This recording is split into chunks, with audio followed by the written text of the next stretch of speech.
โอ้ยยังจือยังจำกันได้อยู่บ่เนาะบ่าวน้อยเนาะบ่ได้พ้อกันแต่หล่นจนลูกสาวจนใหญ่เนาะแม่นบ่ลูกล่ะชื่อได้ใดก่อนนะอันนี้ชื่อเมษาเนาะลืมเพิ่นได้พี่น้องลืมชื่อแล้วเลยชื่อน้องพี่น้องเนาะน้องเมษากับน้องอีหยังก็น้องลาตีเนาะน้อยได้พี่น้องเนาะเป็นที่ไหนน้องอยู่คุมื้อนี่เนาะบ่ได้เป็นคือเก่าบ่โอ้อ้วนขึ้นหลายเนาะบ่ดีแล้วเศร้าแล้วเนาะโดยเมียก็อ้วนผัวก็อ้วนบาดนี้พี่น้องเนาะเฮ็ดคือได้แบบนี้เนาะแต่ก่อนเราจะจ้อยได้พี่น้องเนาะยาคือยายังอยู่บ่เนาะยังดนกินเธอหนึ่งกินลายมันเวียนหัวดนอีกกินมันก็สบายเด้บาดนี้พอได้อาบน้ำอาบท่าเนาะมันจังนั่นพี่น้องล่าสุดนี่ล่าสุดชีวิตของน้องน้อยเพิ่นเบาน้อยเพิ่นคือว่าโอเคได้พี่น้องเนาะหยุบอยู่ป่ามันนี่เนาะเดินโอ้มัดเปลือกเลยเปลือกมันมัดใบมันกินโอ้ยพี่น้องสบายดีเป็นที่ไรพ่อปลาใหญ่บ่ปลานั่นปลาหัวใหญ่อันทำนี่แหละกว้างโอ้พี่น้องเนาะ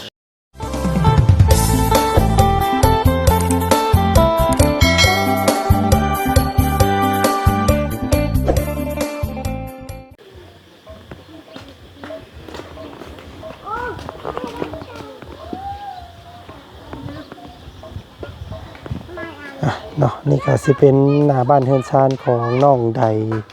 เนาะตรงลงไปพุ่นก็สิเป็นหน้าบ้านเฮือนชานของทางน้องฮอนด้าพี่น้องเนาะหันมาทางพี่ก็สิเป็นเฮือนของน้องแซ่พี่น้องเนาะถือว่าเป็นหมู่บ้านที่ถือว่าแปลงหรือว่ารัดแปลงเนาะปรับพอสมควรพี่น้องเนาะหลังจาก6 เครือแล้วก็แบบบ่เป็นระบบระเบียบเนาะก็ถือว่าเป็นระบบระเบียบขึ้นหลายพี่น้องเนาะบ่ว่าสิเป็นเฮือนน้องใดเฮือนเอื้อยเละแล้วก็เฮือนทางแม่เล่าเนาะพี่น้องเนาะก็เป็นหลังไม้สะอาดสะอ้างพออยู่บาดที่นี่พี่น้องโอ้ยเอาเนาะพี่น้องเนาะก็หลายคู่หลายคนพี่น้องเนาะคอมเมนต์มากันหลายเนาะอยากให้ทางเบาจันเข้าไปเยี่ยมพยายามถามข่าวเบิ่งทางครอบครัวของบ่าวน้อยที่ว่าเป็นล่มซักนั่นแหละพี่น้องเนาะล่าสุดนี่ดินตอนนี้ครับเป็นของลาวว่าซั่นพี่น้องเราได้ซื้อได้ทั้งน้ำได้ทั้งดินพี่น้องเนาะทางน้องใดเพิ่นขายให้ลาวว่าซั่นพี่น้องนี่แหละเนาะน้ำกับตัวพี่น้องเนาะเป็นใดใหญ่อย่างดีใส่ตลอดปีกระโบบัดพี่น้องเนาะผู้สายเพิ่นนิ่งไปเฮือนเรานี่พี่น้องเนาะโอ้ยน้องแซ่อันบ่าวน้อยเพิ่นอยู่บ่อยู่เนาะโอ้ยพี่น้องคือเงียบแท้มื้อนี้คือเป็นยังไงบ่สบายบ่คือสมอยสมีอยู่เอาพี่น้องตามสายน้ำไปเบิ่งก่อนเนาะล่าสุดล่านี่ว่าซั่นพี่น้องทางครอบครัวของเบาน้อยเนาะเพิ่นมีน้ำใส่เนาะเพิ่นนิ่งไปหาเฮือนเราพุ่นพี่น้องโถบ่ได้มาเยี่ยมมายามเราแต่ดนเนาะเป็นจังใดเด้ว่าซั่นพี่น้องเนาะปูปลาหน้าแนวพอปิ้งพอหยังเบิดแล้วบ่เนาะ เอาก่อนอื่นเด้อพี่น้องเด้อก่อนสิเข้าเบิ่งเข้าส้มคลิปนี้เนาะทางบ่าวจันกับทักทายสบายดีพ่อแม่พี่น้องมัดสู่คู่สู่คนเจอกันคือเก่ามื้อนี้พี่น้องพ่อกันมื้อนี้ทางบ่าวจันเนาะอยู่ในช่องของเจ๊จันพี่น้องเนาะก็เข้ามาเยี่ยมมายามถามข่าวเบิ่งทางครอบครัวของเราก่อนพี่น้องเป็นจังไดเนาะโอ้ยทางเคยล่าเฮายังสัมภาษณ์อยู่ว่าซั่นซะเนาะโอ้เบิ่งกล้วยอ้อยเราก็ได้นี่สะอาดสะอ้างดีได้บ้านเฮือนซ่านของเราก็ได้พี่น้องน้องปูน้องปลาเนาะเอาวันนี้สิให้เพิ่นเกลือให้เบิ่งก่อนพี่น้องเนาะเป็นจังใดเนาะสวยงดงามบ่หรือว่าจังใดก็ติดตามเบิ่งส้มเนาะ โอ้โธ่บ่ได้เยี่ยมเพิ่นแต่ดนเด้นี่พี่น้องเอ้ยเนาะกล้วยกกอ้อยบางไปนำเลยเนาะอืมโอ้เอ้าให้หยังเด้ทางนั้นให้งอดอยู่เนาะ เออนี่แหละพี่น้องเอ้ยเนาะอันนี้ก็เป็นบ้านเฮือนชานที่กำลังพอดีพอเหมาะพี่น้องเอ้ยเนาะก็เป็นรูปทรงแบบธรรมดาแต่ว่าบ่ธรรมดาเนาะพี่น้องก็ถือว่าหลายคู่หลายคนก็ว่างามเรือนหลังนี้พอดีกับ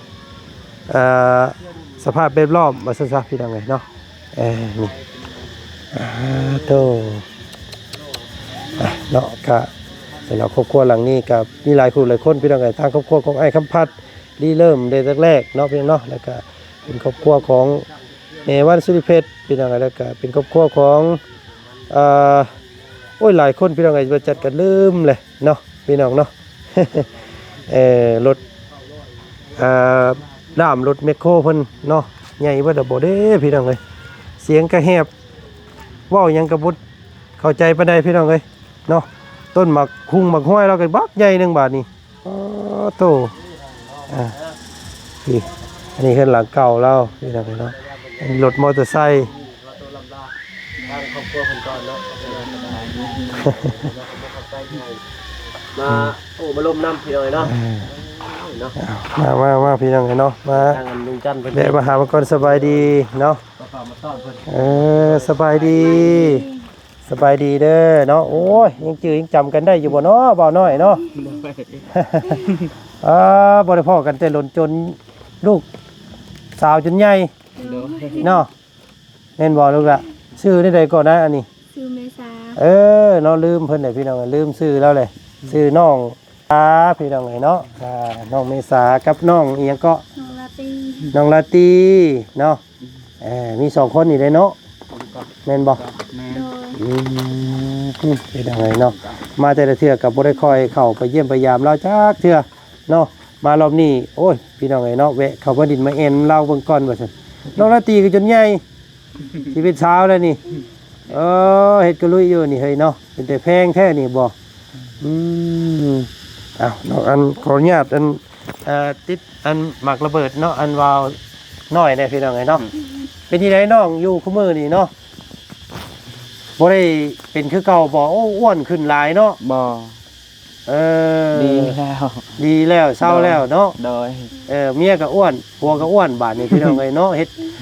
คือได้แบบนี้เนาะแต่ก่อนเราจะจ้อยได้พี่น้องเนาะยาหืดยายังอยู่บ่เนาะยังดนกินเธอหนึ่งกินลายมันเวียนหัวดนอีกกินเฮ็ดบาได้ยะก่อนเนาะบ่พอเฮากินของมื้อหลายมันแห้งมันกลุ่มเฮาโพดเนาะโดยได้2-3 มื้อกินเธอหนึ่งอีกแบบนั้นก็ได้เนาะโดยแต่บ่ให้ปะเด้อน้องเด้อโดยต้องกินตลอดได้แพทย์หมอบอกเจ้าแล้วว่าเจ้าต้องกินยาตัวนี้ตลอดไปจนตลอดชีวิตพุ่นแหละโดยแต่ว่าเฮาเว้นระยะห่างเอาถ้าว่ามันบ่มีอาการนี่หยังเฮาก็ 3-4 มื้อกินเทื่อนึงก็ได้เนาะถ้ากินหลายแล้วมันเป็นนี่ไดก็เนาะมันเวียนหัวถ้าเฮากินต่อมื้อคู่มื้อติดกันเนี่ยมันวินหัวเนาะมันแห้งอยู่ในกระโตเนาะเอาก็ถือว่าดีอกดีใจน้ำน้องเพิ่นพี่น้องเนาะที่ว่าอาการดีเศร้าเนาะอันนี้ก็อันสาวยังก็แพงมาสาวแพงมาเนาะลูกผัวอยู่ดีมีแห้งเห็นเจ้าเป็นครอบเป็นครัวไปสิก็โอ้ดีใจพี่น้องไปก็ดีใจเลยดีกินยาพ่อแม่ไปใช้บ่ได้ซะนี่ไปเลยพ่อนั่นอยู่เฮือนแม่ไปชวนเสียงจักรจันทร์พี่น้องเลยเนาะเสียงจักรจันทร์ไล่เสียงห้องสนั่นวันไหวอยู่ป่าเนาะรถลงรถล่ามยังคือเก่าเนาะรถอันแก่หินแก่นั้นเนาะเนาะเป็นที่ได้เฮือนซ่านเด้ซะนอกเนาะยังคนบ่ได้หุดบ่ได้หัวบ่ตัวนี้เนาะสะอาดสะอ้างดีเฮือนซ่านเราก็ได้แต่ว่าหมู่มีแต่เตียงนั่งเนาะบ่ได้เอาเตียงฮักกันนี่ออกมาอยู่นี่บ่มีขาพี่น้องพอได้นั่งกินข้าวกินน้ำอยู่ตารางเนาะเพราะว่าเห็นชุมเจ้ากะ บ่ได้คัดสนหยังแล้วก็บ่ได้ค่อยเข้ามาหาเนาะ โดย มีเฮือนมีซานมีพื้นมีไฟพี่น้องเอ้ยล่าสุดนี่คือว่าเห็นมีน้ำเนาะ โดย โอ้พี่น้อง นำระบ่าวซื้อให้ โอ้ ข้าวตาคายแล้วเราซื้อให้คอย มวิกฤตเป็นโอกาสแน่เนาะเพิ่น โดย เจ้าให้แบบเร่งด่วนเฮาก็รับไว้เนาะ โดย โอ้เท่าไหร่น้องกันซื้อน้ำนองใดเพิ่นนี่ เราว่า10 ล้านให้แล้ว10 ล้านระบ่าวให้ โอ้10 ล้านนี่รวมทั้งน้ำทั้งหยังเลยบ่ ทั้งดินเลย อ๋อตกเดี๋ยวมันก็พอซื้อแล้วอันนี้เนาะ โดย เฉพาะเจ้าน้ำจะซื้อก็10ปลายล้านเลย เขาอยากขายให้เขาแต่ทางคอยไปเดี๋ยวนี้คอยจะซื้อ เออ บัตร เพราะ เขา ว่า ซื้อเขาอัดหมด เวลาเฮาออกเข้ามันจะง่ายเนาะ โดย ดีพี่น้องโอ้ถือว่าเป็นบุญของเจ้าแล้วที่เพิ่นขายให้เนาะ โดย แต่ซั่นแล้วบ่มีทางออกแล้วนี่พี่น้องเอ้ย โดย หาทางออกยากอันนี้ยังว่าสรุออกมาพุ่นเลย หาอันปลูกพักปลูกมีแล้วน้องเด้อบัดนี้เด้อ โดย เนาะ เอามาเยี่ยมกับบ่มีหยังมาเยี่ยมพี่น้องเอ้ยเนาะมีแล้วลูกล่ะมาต้อนน้องเมษาเพิ่นเป็นจังไดเนาะอ่ะน้ำมือ ใจเด้อ เข้าโรงเรียนเด้ออีนางเด้อ เข้าแต่ละยังเข้าประทานหับอยู่ แต่มัน น้ ก็ อย เข้าแล้ว เนาะ มันให้ช่อง3 มื้ออย่างเงี้ย เออ แต่ในครูว่าบ่ฮับยังให้มันใหญ่ก่อน มันยังอยู่รุ่นอนุบาลอยู่ซ้ำนี่พี่น้องเนาะ คันมีอนุบาลมันก็เข้า ในคนนี้นิดนึงก่อนจังลงเพื่อนอยู่ใกล้ๆนี่เด้เนาะ โดย ย่างไปย่างมาโอ้ยสบายเนาะให้เพิ่นเฮียนเด้อพอจังหน่อยได้อันครึ่งหนึงของพ่อก็ยังดีเนาะ โดย พ่อถือว่าบ่ได้อันความพันบ่ได้ไปไกลเลยให้ลูกซะให้ลูกกันเฮ็ดแทนซะพี่น้องเอ้ย ลูกสาว2 คนเนาะกำลังเป็นแต่แพงซ้ำพี่น้องเอ้ยเป็นที่ได้จะปูปลาหน้าแนวเฮาใหญ่อยู่บ่ ใหญ่แล้ว โอ้ เอาไปกินเลย กินน้ำก็มีเนาะ โดย กินรถแล้วพี่น้องกินรถเนาะเพราะว่าปล่อยก็เพื่อเลี้ยงชีพซุมเฮานี่แล้วเนาะ โดย เลี้ยงเพื่ออยู่เพื่อกินเพื่อปากเพื่อท้องนั่นแหละเพิ่นปล่อยให้ค่ะพี่น้องครับพาไปเบิ่งอยู่เนาะ โดย พอได้อยู่บ่พออันมันสิเห็นอยู่บ่พี่น้องมันสิขึ้นมา ยัน บ่ บ่มีเปลือกยันมันบ่ได้ขึ้นนะ โอ้ยบ่มีหยังอันห้อยลงให้เพิ่นเนาะเบิ่งอยู่หั่นเบิ่งหนองปูหนองปลาแล้วก่อนพี่น้องเอ้ยเนาะแต่ดนแต่บ่ได้มาเยี่ยมเสียงจักรจันทร์โอ้สายน้ำเรามาฮอดพี่เนาะมันก็สบายเด้บัดนี้พอได้อาบน้ำอาบท่าเนาะมันจังอันนั้นพี่น้องเอ้ยล่าสุดนี่ล่าสุดชีวิตของน้องน้อยเพิ่นเบาน้อยเพิ่นคือว่าโอเคได้พี่น้องเอ้ยเนาะหยุบอยู่ป่า มันนี่เนาะเบิ่ง โอ้ หมดเปลือกเลยเปลือกมันหมดไว้มันกิน โอ้ยพี่น้องเอ้ยโธ่มีหลายปลาได้นี่เนาะ โดย เอามาปล่อยให้กับหลายแนวได้พี่น้องเอ้ยปลาปากปลานิ่นปลากินหญ้ามาปล่อยให้เราเนาะใหญ่อยู่บ่น้องใหญ่บ่ ใหญ่แล้วได้สำนี โอ้ ไว้มันใหญ่มันกินเปลือก โอ้ผู้พี่น้องเอ้ยเนาะเห็นบ่ลูกมันแต่ว่ามันน้ำมันคือขุ่นเนาะมันเป็ดบ่ลง บ่ เพอยามมันเป็น ใส่ ยาม หมองเมื่อกี้นี่ โอ้เพิ่นใช้มองเอาปลานี่บ่ โดย โอ้ยบ่ได้เบิ่งซ้ำพี่น้องก็บ่ได้เห็นเพิ่นเอาปูปลาซ้ำเนาะ โดย อยากฮู้ว่ามันใหญ่ส่ำใดเด้นี่นะ อย่าแล้วเนาะเอาไว้รถพี่น้องเอาไว้กินเพราะมันมีหม่องดินเด้เนาะอยู่พุ่นเนาะ โดย มีปลาบอนมีหม่องดินหม่องอันนั้นน่ะเพิ่นสบายว่านี่พี่น้องเฮ็ดเอ้าพ่อสบายดี สบายดีเป็นที่ไดพ่อปลาใหญ่บ่ โอ้ปลานั่นปลาหัวใหญ่หันทำนี่แหละกลัว โอ้พี่น้องเอ้ยเนาะ นี่ลูกน้อยเบิ่งแบบเอามานี่นะคุณมด เออ พุ่นอยู่ให้ตกให้มันแบนเข้ามาแบนกับเบิ่งใหม่กองก็เด็ก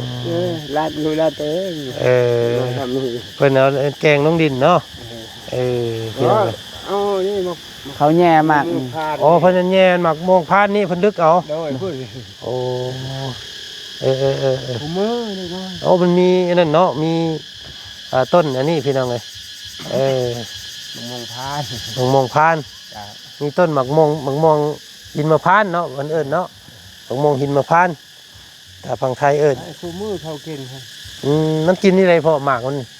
กินนี่ได้มันกินมันเฮ็ดนี่ได้กินหมากอันนี้ เอาคือมันชุก โอ้มันเป็นหมากกว่ามัน เพราะว่า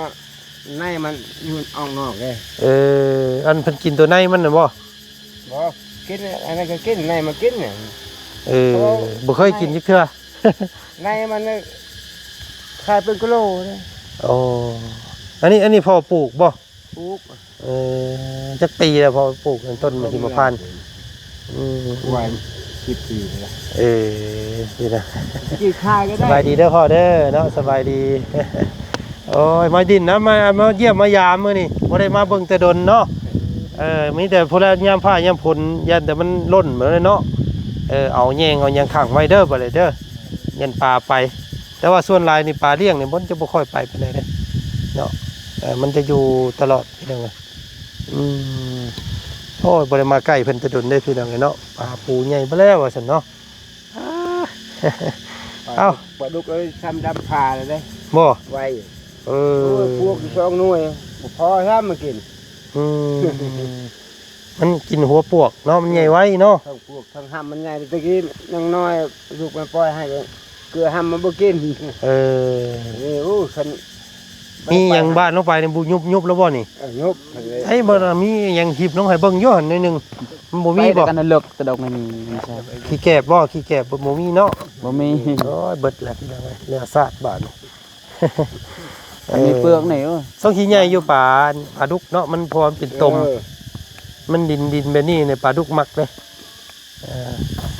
คัก ปลาในทำรู้ทับกว่าฝ่ามือนี่แหละ หมดมันใหญ่หมดแล้ว ป้าสะเนาะให้บ่าวน้อยผู้ใดอยากพาเลาะเบิ่ง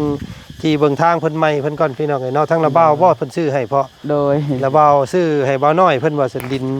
เนาะก็ถือว่าได้น้ำนี่แหละสำคัญเนาะพอได้อาบเนาะพ่อเนาะ โดย พอได้อาบพอได้ใส่พี่น้องก็ดีใจเฮือนซ่านกาดอันอยู่กันเจ้าคนก็คือว่าเห็นนอนอยู่นอกอยู่หยังนำ น้องค่อยนอน น้องนอนนำเนาะ โดย โอ้เพิ่นเอาไฟเพิ่นนิ่งไฟเข้าอีกแล้วนี่พี่น้องเอ้ยเนาะ โดย โอ้ถ้าได้น้องอันเข้าไฟ 5 ล้าน อืม ไขมันวางแล้ว 5ขายมันแล้วก็ใช้พายนี่เลยหมดเลย โอ้เพิ่นใส่ระบบตัดข้างนี้เนาะ โดย เวลาไฟช็อตไฟหยังเพิ่นมันสิตัดเองเลยนะหั่นพี่น้องคือระบบตัดนั้นล้านหนึง โอ้ยดีแล้วน้องเอ้ยเนาะสามารถอันต่อเติมไปเองได้เนาะ โดย เพิ่นเฮ็ดเฮือนเฮ็ดซ่านให้แล้วเฮาก็ต่อเติมหาแนวเข้าเฮือนเฮาว่าซั่นซะ โดย เนาะก็ดีใจเนาะ เพิ่นละน้องพาลองไปก่อนโอ้ยาวได้นี่เนาะโอ้แห้งอยู่บ่น้ำ แห้งนี่น้ำมันขาดแล้วทอมันบ่ฮอด30 เมตร อันนี้ต้นมะกาแฟได้นี่เนาะ บ่อต้นมะตอง โอ้ต้นมะต้องนึกว่าต้นมะกาแฟบ่ โอ้เนาะมันมีเงินเอาทมแถวนี้ให้มันเพียงเนาะ บอกคันมีเงินเขาจะดุดเอามาอยู่นี่ รุดให้มันเพียงมาแต่ดินโตของลาวพุ่นเนาะ โดย ดันตุ้ม ให้มันเพียง ว่ามันเพียงมันจังเที่ยวไปง่ายตัดหมด เนาะ เฮ็ดเพื่อนหน่อยได้หลังหนึง โอ้ได้แล้วนี่เนาะปลูกกล้วยปลูกอ้อยปลูกเนี่ยอยู่ในกินได้สบาย เขาจะปลูก มีต้นดูนี่ก็รักษาไว้ได้นี่เนาะเป็นเงินย้อนได้นี่เนาะต้นดูได้นี่พี่น้องไงโอ้คักได้นี่ ต้นดูลายฮอดนี่บ่มันพอดีมาอันกับอันเจือกับซุ้มเจ้าเลยได้บัดนี้เนาะสบายไปทาง ให ญ่ เข้าได้นะได้ บัดนี้ กุยนี่ คนอันนั้นไม่คนตอกเข้าสบายบัดนี้เนาะ โดย รถ ดิน มี ตัว รถ เองเฮ็ดได้ก็ได้ดินข้าวนี่ยันข้าวให้เดี๋ยวนี้สบายแหละดิน สบายเนาะ โดย เอาดีอกดีใจพี่น้องอาการก็ดีขึ้น ที่ก็มีบัดนี้เนาะน้ำก็ได้ใช้ไฟก็สว่างพี่น้องไงเนาะชีวิตของบ่าวน้อยเพิ่นก็ถือว่าโอ้เนาะตายแล้วเกิดใหม่เนาะน้องเนาะ โดย เป็นคนใหม่แล้วบัดนี้พี่น้องไงเนาะพ่อเนาะดีใจเห็นตอนนึกเบิ่งคลิปเก่าตะกี้พี่น้องเห็นหามเพิ่นไป คิดว่าโอ้ยน้องเพิ่นก็บ่ซั่นน่ะเนาะคือสิบ่หายบ่เศร้าแล้วก็ถือว่าเป็นบุญของเพิ่นบุญของสุเจ้าเนาะ ดีใจแล้ว เอามื้อหน้ามื้อในเพิ่นอาจสิมา ดินมาแอนน้ำใหม่เด้อน้องเด้อ โดย อยู่ดีมีแห้งเฮ็ดเวียกยังซะนี่ เฮ็ดปลูกกล้วยนั่นน่ะ อืมขึ้นกล้วยปลูกกล้วยเนาะ โดย มันแน่ โอ้เฮ็ดมันนำ โดย พี่น้องโอ้ยอ้วนได้บัดนี้เนาะอ้วนก็พ่ออีกบัด อ้วนนี่ เอ กิน อ ข้าวแห้งเนี่ย กินข้าวแซ่บ ข้าวแซ่บนอนรับเนาะ โดย เอาสั่นละว่าพี่น้องไงเนาะเอาเนาะโอเคสนอมื้อนี้ทางลูกไปป้าเด้อพ่อเด้อ โดย อ ส ยู่ดี บาย มีแฮงสบายดีบ่าวน้อยสบายดีทั้งทุกพ่อเนาะ โดย มื้อหน้ามื้อในสิมาดินน้ำใหม่อีกเด้อ โดย เอาพี่น้องเอ้ย ดีใจน้ำดีใจน้ำ ไปพี่น้องเนาะกะโอเคมื้อนี้มาดินมาแอนมาถามมาไทยทางบ่าวน้อยได้ชีวิตใหม่พี่น้องเอ้ยเนาะกะได้ทั้งที่ได้ทั้งน้ำได้ทั้งไฟเข้าเฮือนเข้าซ่านพี่น้องเอ้ยเนาะกะโอ้ยขอบคุณขอบใจขอบคุณขอบคุณทางผู้ใหญ่ใจดีที่สดสวยดึงชีวิตเราไว้เนาะตอนนั้นกะป้าถ้าเพิ่นบ่สดบ่สวยค่าหืดค่ายาเราก็บ่ไหวแล้วบ่รอดแท้พี่น้องเอ้ยเนาะก็บ่มีอาการเลยว่าซั่นพี่น้องหลังจากนั้นแต่นั่นมาเนาะก็ถือว่าหายเหมือนปิดทิพย์ว่าซั่นพี่น้องเนาะเอาก็นี่แหละพี่น้องเนาะปาฏิหาริย์มีจริงเนาะการอยู่การกินเป็นหลักนี่แหละสำคัญเนาะการอยู่การกินการยาเนาะพี่น้องผู้บางคนเพิ่นเป็นอยู่แต่ว่าบ่เคยกินกินยามันก็เป็นไม่อยู่หั่นแหละเนาะอันนี้